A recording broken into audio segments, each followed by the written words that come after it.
তাকো আমার দিকে, তাকাও। কেন না বোকা? আরে আমি বুঝতে পারছি তোমার কতটা কষ্ট হচ্ছে, বুঝতে পারছি আমি তোমার মনের অবস্থাটা, কিন্তু কিন্তু এটাও তো ঠিক, তোমার সঙ্গে সঙ্গে থেকে ফুলঝুরিকে আগলে রাখতে পারবো না। তোমার মেয়ের একজন বাবা চাই। অরুণ হচ্ছে ভালো বাবা কেউ খুব একটা হতে পারবে না, এটা আমরা সবাই জানি।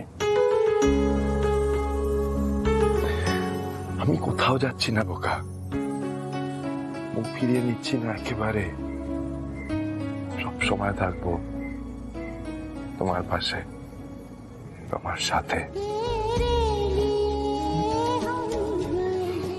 তাই বলছে আর বোকার মতন অপরাধ বোধে ভুগে নিজেকে আটকে রেখো না, মনের সব দ্বিধা দ্বন্দ্ব এবার দূর করে ফেলো। জীবনে এগোতে হবে তো, এগিয়ে যাও, আবার নতুন করে নিজের জীবনটা শুরু করো, বুঝলে? ফুলকি দাস।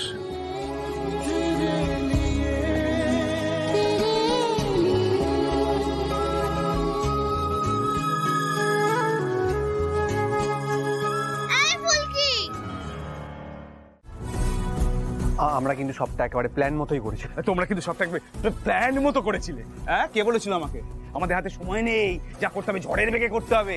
তারপরে কোন মুখে এসে এত বড় বড় কথা বলছো? আজ কিছু করতে পেরেছো? যখন দেখলে প্ল্যান ফেল করে গেল, এত বড় বড় মাথা নিয়ে দুটো একটা প্ল্যান ভাবতে পারলে না? সমস্ত কিছু আমাকে চামচে করে বুঝে খাওয়াতে হবে। আর জানো না ফুলকি দাসের কপাল? হ্যাঁ, সোনায় মোড়া কপাল একবারে, সমস্ত কিছুতে বেঁচে যায়। আর এই যে হ্যাঁ, একজন আছেন উপরে সর্বশক্তিমান, যার বড় বড় কথা বলি আমি, সবসময় ফুলকি দাসকে সাহায্য করবে, ফুলকি দাসকে। আর আমার বেলায় লবডঙ্কা, আমাকে দেখতে পায় না চোখে। কাউকে লাগবে না, যা করার রুদ্র সান্যাল নিজে করবে, কারোর হেল্প নেব না। আমি নিজে যাব, আমি নিজে যাবো রায়চৌধুরী বাড়িতে প্ল্যান করে। তারপরে ফুলকি দাস তোমার চোখের সামনে তোমার মেয়েকে, তোমার প্রাণ ভোমরাকে তুলে নিয়ে আসবো। আসছি আসছি আসছি, যা করার এবার আমি করব।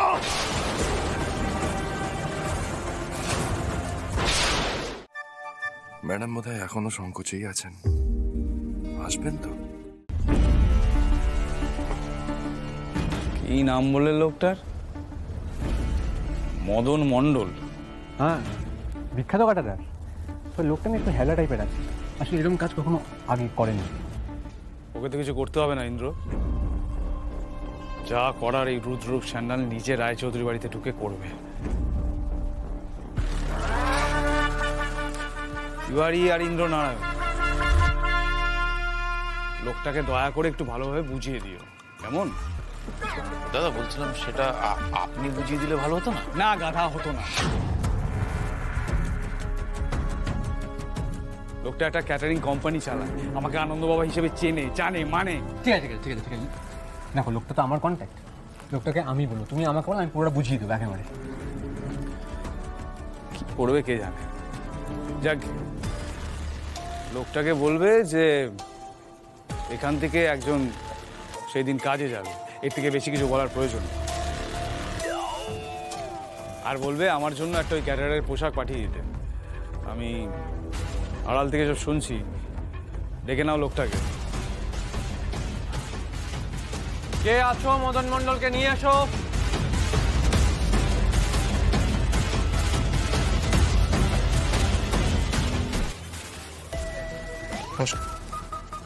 নমস্কার।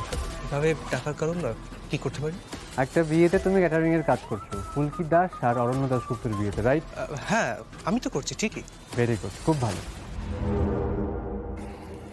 এটা রাখো। এটা মানে ঠিক কিসের জন্য? তুমি রাখো না, রাখো রাখো রাখো রাখো। বিয়ে বাড়িতে আমাদের এখান থেকে একজন লোক যাবে, তোমার লোক সেজে। কে? এত প্রশ্নের উত্তর দেওয়ার জন্য টাকা দিচ্ছি না মদন, কেউ একজন যাবে, তুমি শুধু এইটুকু জেনে রাখো, ব্যাস। তোমার কাজ হলো ফিরে গিয়ে তোমার একটা ক্যাটারিং এর পোশাক তার জন্য পাঠিয়ে দেওয়া। পারবে? পারবো, কিন্তু বলছি পুলিশের কোনো ঝামেলা হবে না তো? আরে আমি তো আছি হলে। দেখো আমার দাদা তোমায় ঠিক করেছে, কন্ট্যাক্ট করেছে, যদি কিছু হয় তুমি তো আমায় ধরতেই পারবে, তাই না? পারো তো? পারবে? ঠিক আছে, ব্যবস্থা হয়ে যাবে।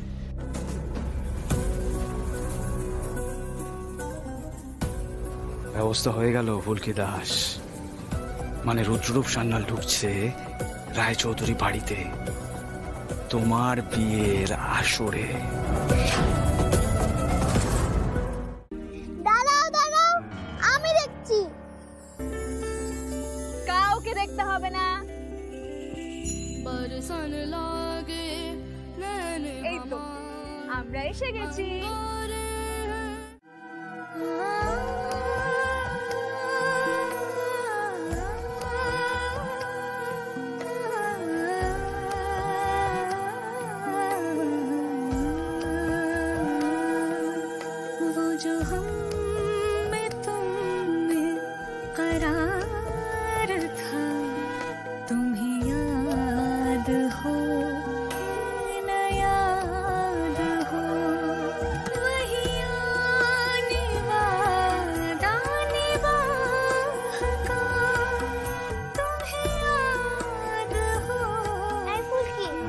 হাসিস না কেন? কই হাসছি তো।